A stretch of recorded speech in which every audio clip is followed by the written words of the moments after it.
we also give thanks to you for his life among us. We are gathered here today not only to mourn over how different our lives would be without him, but to give thanks to you for how full life was when he was here with us. And today we also consider the shortness and uncertainty of life on earth. We also give thanks to you for the gift of life, the gift of family, and the gift of friendship. Lord, we ask that you would comfort us this day as we come together to share love and memories with one another. In Jesus' name we pray. Amen. Amen.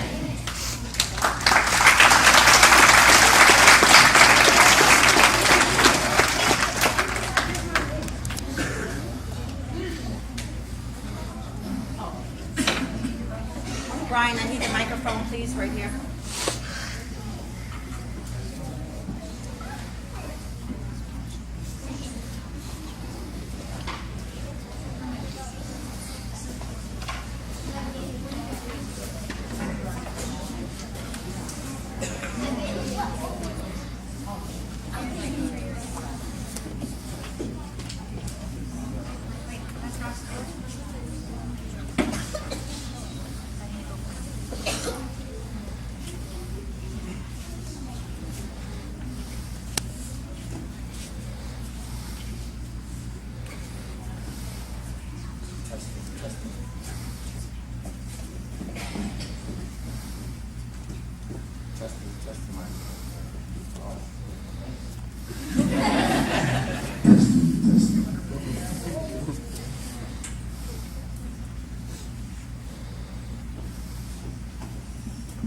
Once again, my name is Chief Instructor Sean Conrad from Marshall Road Metro West location.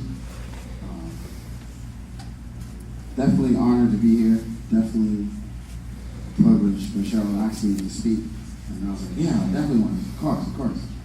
And then leading up to the event, it's like, how do you do this? What do you say? I've never been to a funeral that actually spoke. How do you talk, or how do you celebrate someone that was just so funny, and so loving, so caring, so understanding, and had the perfect joke for you when you were like sitting next to him at a Black Belt testing and you're falling asleep because you're tired, and you're wondering when your grandmaster going to stop talking, and so we can get the curriculum, and get the training, get the sweat on, keep talking. Johnson will throw little notes here and there. That's definitely what I'm going to miss the most. Definitely going to miss him being next to me for the last 5 Black Belt testings.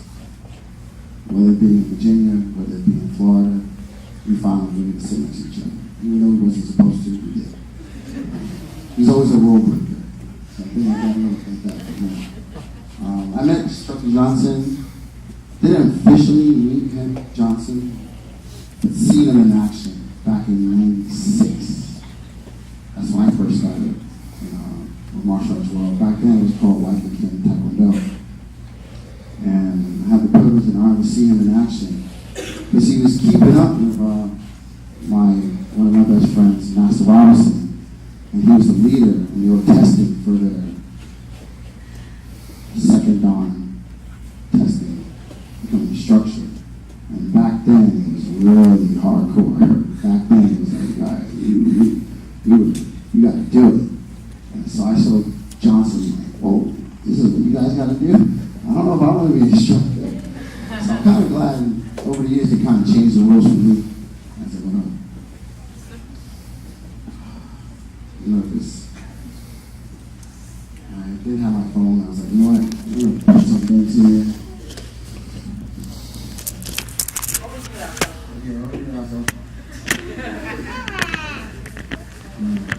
Losing a loved one is one of the most difficult things we do. And we're called upon to endure in life, in this life. I know it's hard to understand, but sometimes the most painful things happen so we can learn from it. It's all part of God's mystery, His plan.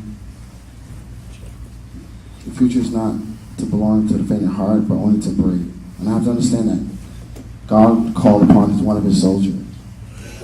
And what was the lesson that Johnson's trying to teach me? He's always teaching a lesson. And he has a love for his family, love for his friends. It's true. His love for his students was pure. And that's what I want to take back. I want to make sure, like, moving forward, I want to love my family the way I saw he loved his family. I want to love my wife the way I saw he loved his wife. I want to cherish her. And through him doing it, and Cheryl gave me hope, because there's times when I want to choke her. There's times working with, it's one thing to live with your wife, but it's one thing to work with your wife. But they showed me that it can be done. It can be done. Stressful, headache, but it can be done. So they're the more model citizens and model that love relationship that they had, and I want to continue to show my wife and continue to move forward to do, and to my kids, and to my family, and my friends.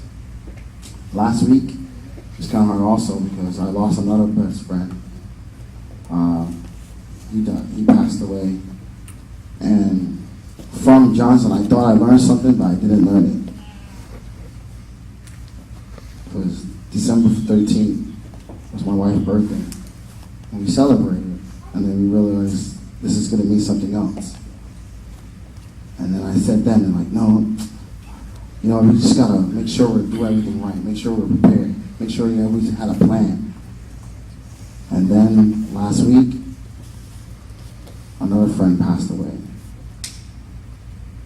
And I didn't have the opportunity to reach out to him as much as I said I was. I actually had plans to go see him, but I didn't. So I learned something, and I didn't follow through. But Johnson finds a way to make sure I'm going to learn it. So I just want to pass that message on to you. That any beef, quarrels, or someone that you have in your life that you haven't seen in a long time, or that friend that you always said, you just put to the side, that you're like, what, I'll talk to them next week. I'll talk to them next week. Or I'll talk to them next month. Don't. Talk to them today. If it came upon your heart, your mind, somehow it came to your head, just call them up and tell them you love them. Tell them hello. Because nothing's promised. And that's what I learned from Johnson. But with that, have fun. Life is full of joy, promise. Don't hold anything back. That's what he taught me. He taught me to push forward. He taught me to strive. And I even forgot how old he is, because he just acts like a kid all the time. I was like, wait, how old is Johnson? I don't know his age. The news reporter came and asked me, I'm like, cookie one, Dover. Oh, 61. I want to be like that when I turn 60. I want to have that fun, that groove, the drive to continue pushing forward, and just have fun. Just have fun. Enjoy every last minute, and just make the best of it. And I'm going to miss him, but with him, I'm going to know it's going to live on, because I want to do the things that I know that he would want me to do. And I'm going to do it. And I'm going to put Christ always in front. And that's one of the main things that I love about Ocala, about Empower Martial Arts, Encompass Martial Arts. It's going to be that I know Jesus Christ is going to be the forefront. And that's something that I'm very proud that he always did. And I'm ashamed that I haven't really done it myself. I kind of like, I'm a Christian, but I kept it to myself while I was trying to be politically correct, because I don't want to upset anyone. But you know what, John, you showed me, just throw it out there. And I'm going to move forward. I'm going to throw it out there more. I'm going to put him above, because he's the most important thing to me. And I know he's the most important thing for most of you.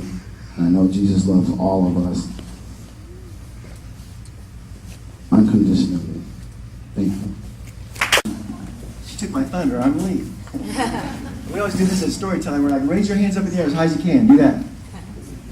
Say, hi, Lee. Hi, Lee. And she likes to have fun. I hope that was a little fun. I'm here today representing the library. I've been in the Bellevue Library for 5 years. And I brought some people with me, Kathy Vollmer and Misty Stand up. Visco. Misty's already standing.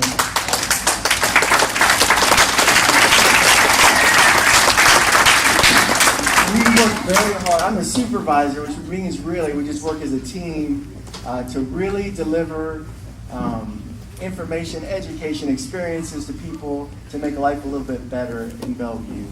And when I first started 5 years ago, I can remember when I met Chief the first time, and I realized this is a guy who is right about all those things. He's about making people better every day.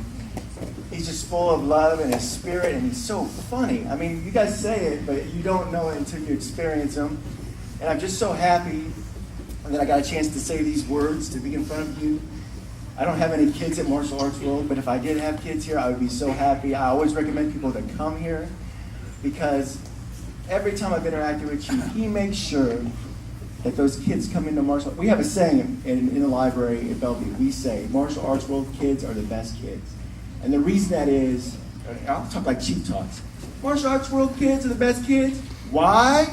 That's how every time he talks, we pause. And one of the things I told Cheryl I admired about Chief is the way he talked in front of a crowd. I wish I could just have some of that leadership that he has, the way he could say the most amazing message and deliver it to people. I felt that all the time when I was around Chief. But we say Martial Arts World kids are the best kids. Why? Because of Chief. Because those kids that come in from Martial Arts World are ready to learn, ready to pay attention, they're respectful, they love each other, they love the kids that are with them. You get the best kids out of Martial Arts World. And so, boy, I'm just so glad I met Chief. I'm so glad I got a chance to be around him and with him. And I know you guys are as well. And I don't know what else I can say. I really am going to miss him. And I know you guys will continue on. I hope someday I have a legacy like Chief, where all these people that come in this room can carry him the rest of their lives in their heart. And I know I will. So thank you so much. We started in a little ranch house, probably no bigger than where you guys are sitting. So she's been with us here long time, 10 years or more actually. Yeah.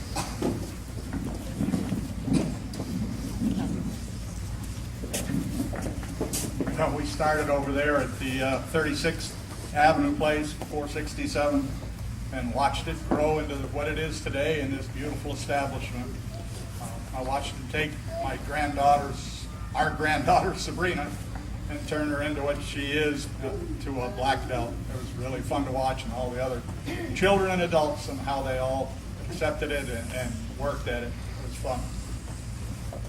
I'll miss Chief.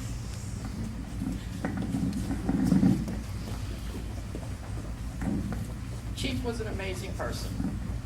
Sometimes he was very different, and sometimes he was just Chief. But we were friends for a long time. Chief, Cheryl. The best thing one of the other things other than martial arts that I remember is going to the Greek place restaurant. Chief and I always had to have our roll. Grape leaves, that was our thing. But the parents, you've done a good job with your children. And Chief is so proud of what they did today. They were really awesome. I love you, Chief, and I know you're watching. Interpreter, please. Mr. Santos. She doesn't have such good English sometimes, so help her out, people. Where is Brenda? Stand up. Please.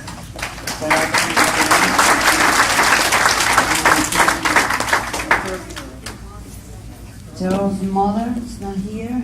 Trevor. Trevor's mom. She's right there. Mom. Come on. Come on. Come on. These are people help us every day. Roberta, you know, of course. And who else I miss?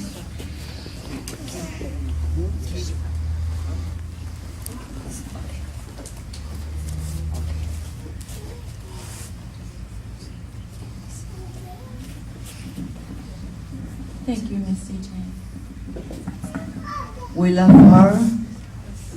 No matter what, we're here for her every single day. Thank you. The Cuckoo Spanish girl.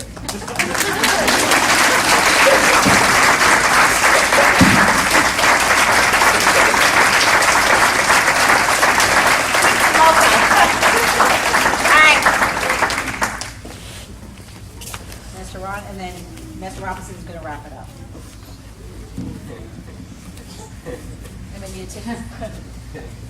Okay, I came here about 4 or 5 years ago, and Chief made me feel real at home, and Queen Chief and Miss CJ, they helped me out a lot. I used to be kind of uptight, right, kids? Yeah! I've loosened up a little bit, right? No! I paid you guys good money to say yes. My God. I need more. Okay. Chief was my best friend. I mean, I would do anything, everything for him. And I miss him a lot. I'm learning now to be, Miss CJ's helping me out, trying to be more flexible. Not this way, this way. Flexible in my heart. And it's working. Chief has taught me that too. Chief was a great teacher, an instructor, mentor, my mentor, probably about all the kids' mentor, and his friends, his masters and friends. And Cheryl shouldn't know this. Me and him used to swap out M&Ms, caramel. Then we talk about each other, how much, we were having a battle about who's going to lose the weight and what we can do to have things better here and to expand it further. And I really appreciate Chief's teaching. He always put God first. And I love that. There's many times that he and I prayed together and watch you children grow. Some of you guys make me feel like an old man, but it's good. Okay, but remember Chief, never forget him, and never forget his teaching, because all of them were high standard and very, very precious to your heart. Thank you. Probably take up the rest of the day. I said 1 minute. Oh, she talks more than I do, if you could ever imagine that. So, 1 minute, someone set the timer. Mr. Robinson. Okay, now Kathy had said something here. I was wondering how to play it. Okay, I just wanted John to know something. You know, the way that John acted, all the fun that he always wanted to have, the way that he kidded around, the way that he did. Well, I want you to know that it was with me and Jan that he actually learned that. Okay, so John actually met us at a very early age. We were 3 years old whenever he came to live at our house. And so we always enjoyed playing with John. And I'll tell you what, we came up with, the thing is, okay, so whenever John was first born, Jan and I were outside of the hospital because children weren't allowed to go inside hospitals in those days. So that's how old I am. So anyhow, what happened was I saw some squirrels playing. Jan and I were watching the squirrels play. And they were chasing each other. Y'all seen squirrels chasing each other before? Okay, well, we were watching that. And I think those squirrels might have made an impact on Jan and I's life. Because we came up with a favorite game that we used to play all the time. You want to know what the name of it was? Hey, hey, let's run away from John. And that's what we played all the time. Well, my dad was a pastor. So he used to always have people come over to our house that if they needed to have counseling. And so when people wanted to get married, whenever a man and a woman wanted to get married, well, they would come over for counseling at our house. Well, one day a couple came over and they were sitting there very serious. Dad was getting ready to talk to them.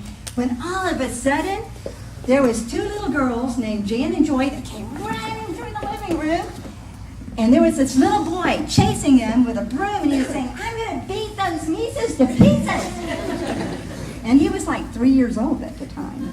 It was kind of interesting. Now, I want to show y'all something, because I thought this was really interesting.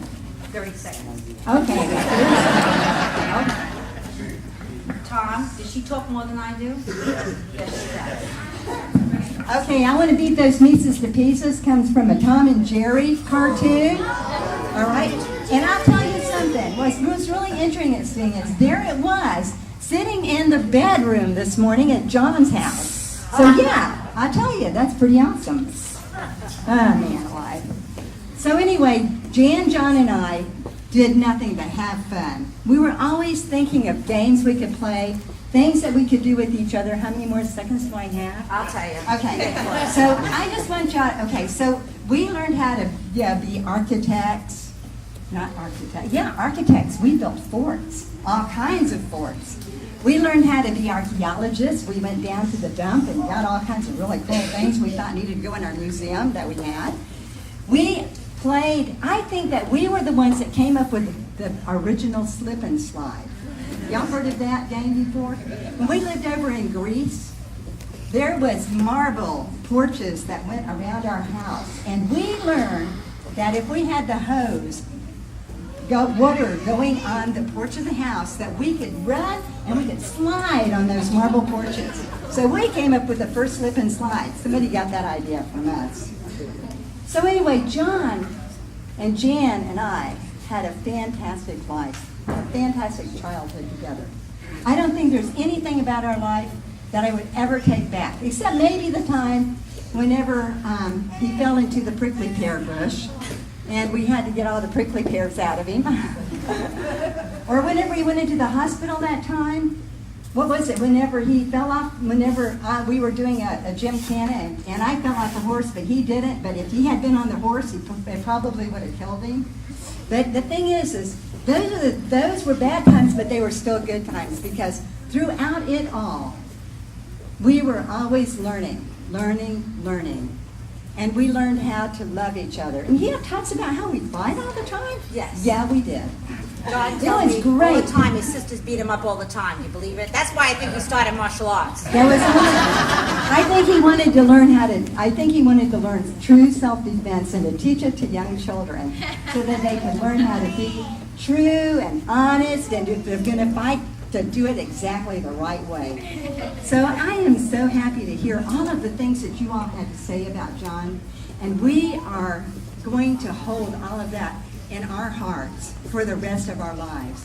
I'm speaking for my whole entire family whenever I say that we are just totally taken aback, and we feel so overwhelmed with all of the love that everyone had from our brother, and we thank you very, very much. We're going to miss him too.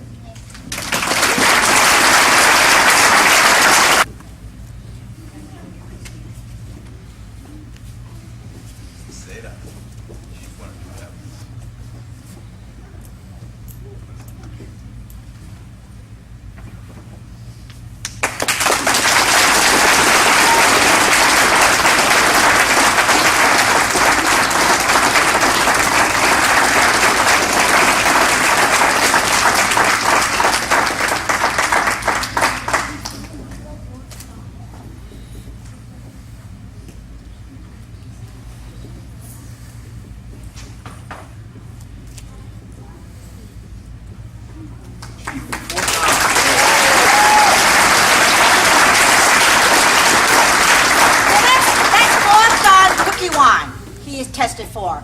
So now coming and Bob, you make me cry. I'll never talk to you again. Hi, I'm the photographer, Bob Stone. Some of you guys already know me from us meeting and doing your kids' pictures. I was talking to Chief a few weeks back about setting up, probably doing a shoot, but with the big change, we're talking about when things get different. We were talking, that conversation everywhere from Christmas cards to guns, and only Chief, you could go from Christmas cards to guns. But anyway, we planned to surprise Cheryl because this was a photograph I did that I was going to bring up the next time I came up, being out of Orlando and doing a portrait class. So he knew this was going to be given to her. So here. Yes. Did I do pretty good today?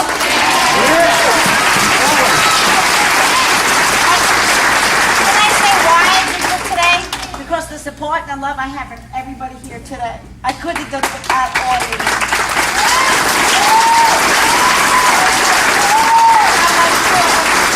Are the Smileys here? Kent and Jennifer Smiley, are they here? Kent and Jennifer Smiley, are they still here? Can you guys stand up? They have, if you think this place looks good, you need to thank them. Thank Dick Joy, thank Dick Carter, thank Dick Ward.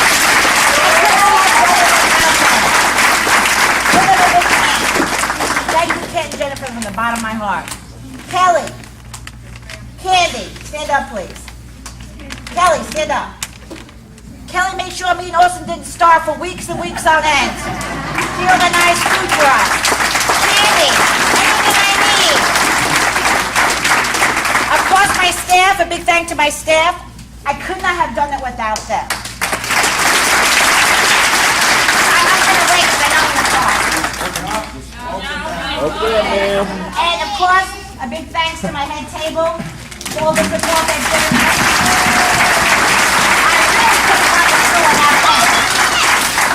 I hope I didn't get any push-ups today. How did I do, Mr. Robinson? Okay, good, no push-ups.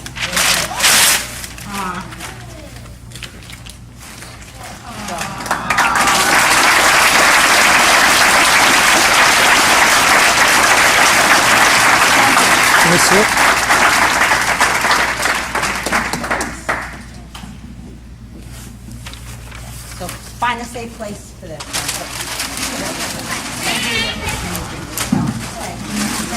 We're going to wrap it up. I'm going to leave you with some of the conversations and ideas and philosophy that him and I share. So we met about 25 years ago. We met, just being back and forth in the same martial arts organization. But it was 21 years ago where we got really close. Him and I, we were the 1997, oh, thank you. Maybe, yes, so thank you. So, him and I were the 1997-98 instructor team. And our goals aligned since that time.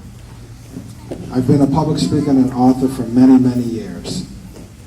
I did not think that I would be having to public speak at his funeral. But what we shared, I'm going to share certain things with you because I want you to see, I want you to feel, I want you to have an in-depth look at the person that I knew. So, first of all, what do you mean? What is your position in the eyes of who he was? I'm going to tell you. We made a decision in 1997 to become instructors. That meant we would give up doing the martial arts for personal glory, and we would turn into people who would spread and promote and help other people in front of ourselves. But in order to do so, the trick is we would actually have to continue to hurt and work and push on ourselves in order to gain the love of other people. We would go through classes together, public speaking classes, which he would always say to Grandmaster, because Grandmaster would say, "You need to be a better public speaker." He would say, "Master Robinson's next to me." So it's like, why? He will talk for me. And we would go through all these different certifications together. And what we would speak about when we got back to our own room was how do we actually impact other people? And we always saw something similar. We saw that impacting other people would be from the inside out.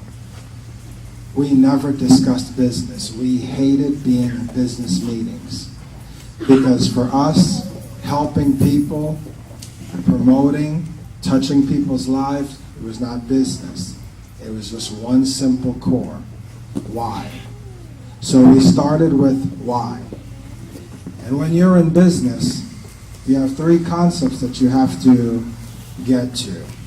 Why, how, what, and eventually.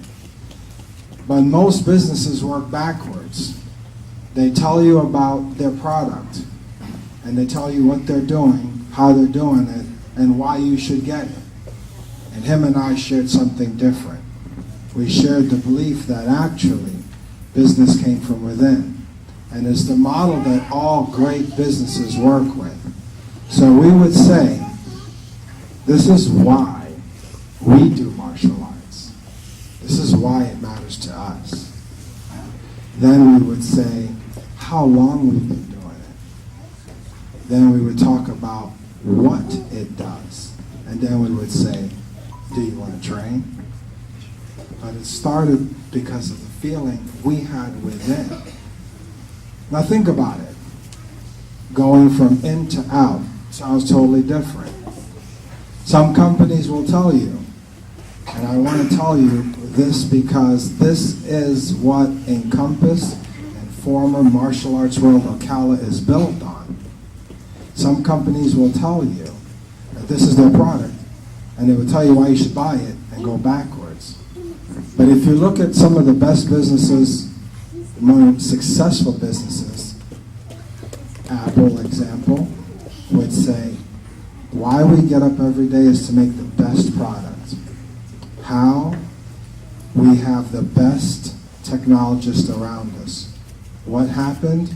We produced phones, computers. Would you like to try it? And we saw that. And that's what this Dojang is. This Dojang started with why, from inside. And the why is he woke up every day since our pledge of being an instructor to make someone better. And that's what you are. I wanted you to understand that. Where we are in a long book of life. And today, we are in his chapter. That's it. The book is infinite. Today is his chapter on a closing day. There was a chapter when he was born. We just heard some of the stories. Thank you. And now we close the chapter. But we just closed the chapter. We don't close the book of life. So we continue on in that book, and we bring him into the future, into the next chapter with stories. With stories of why he did things, what he did, how he did. And we move on in our lives to the next chapter because that's all it is. And the book never ends. The book goes on. The trick about time is that we don't know how much time. Has anybody ever seen the Sand of Time? Right? Can somebody draw the Sand of Time for me? I can do it actually. Just give it to me. Thank you. I do it. Thank you. Stand up for a second. Sorry. Stand up and use your muscles.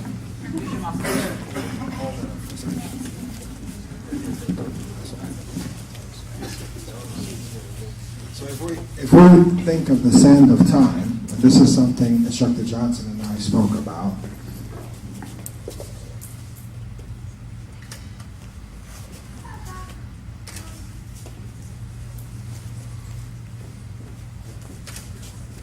The sand of time looks like this. And we all know that it's dripping. Right here in the bottom is what is done. That's the past. The current moment, the actual drip, is what's going on now. But you see, the sand of time is actually tricky, because when we own one or when we buy one, we look at it and we go, oh, it's running out, or there are some games that we play that hurry us in a decision before it runs out. But the true sand of time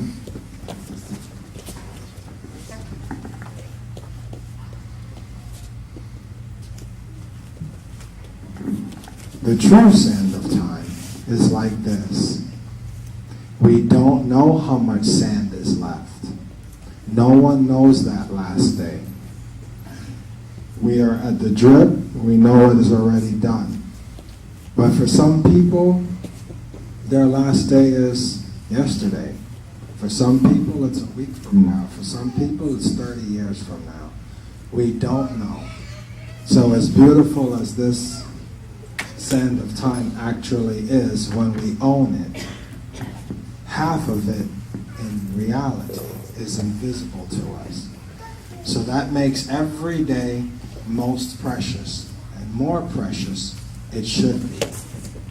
So before, where's Austin? There you go.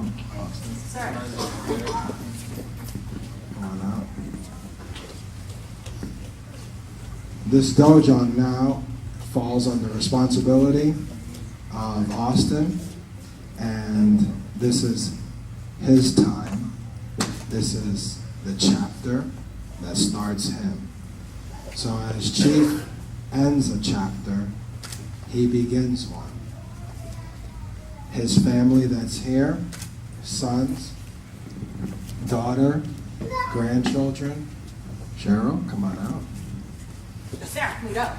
Oh, yes, sir. I'm not white kid, Kevin.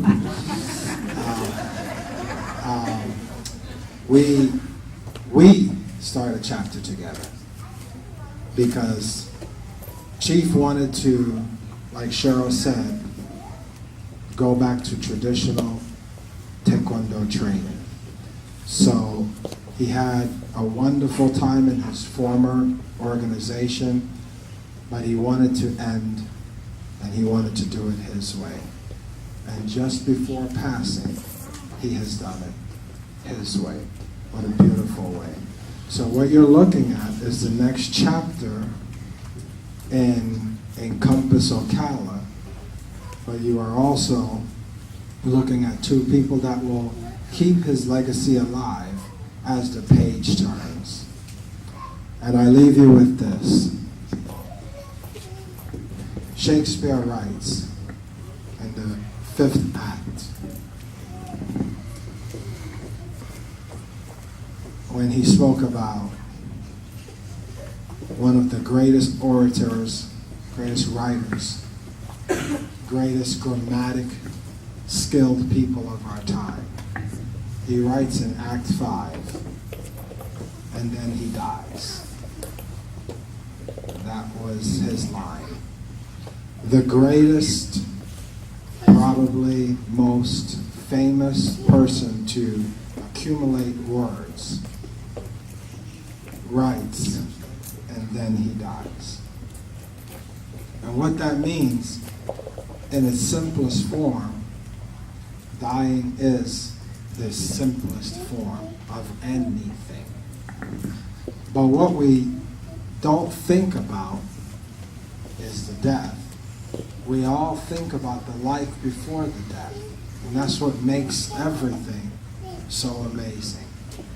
So, in your heart is where he will live on, not in the physical form. He will live on inwardly, like we all would to each other one day.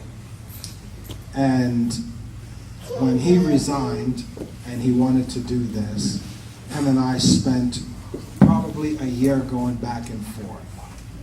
So then I also decided, especially when he passed, that I had to do it because I promised him. So I also left my organization along with Chief Instructor Linkerich and Chief Robin. We decided to keep our word. We said we were going to go, we were going to unite, we're going to be a team, and that's what I'm going to be to all of you. I'm going to be here, I'm going to help you, I'm going to take your martial arts to the next level. I'm going to inspire Austin to grow as a young man, as Master Bruno, myself, and everybody on that table, Chief Cumberbatch, Chief Linkerich, Chief Robertson. We were all young and full of fear, just thumping, like, how am I going to do this? But you're going to do it, because we're going to lead him, and we're going to have dreams and visions, not just be stories, but it's going to come to life. So, close your eyes, bow your heads. I leave you with this. Today, he leaves us in the physical form. Forever, he will live in our hearts. He will live in our thoughts. He will live in our stories. And when anybody asks you of him, open your eyes, look at me, just simply say, let me tell you about the chapter of his life, because that's all it is. He was a chapter in a long book that never ends. I hope you enjoyed what the children did.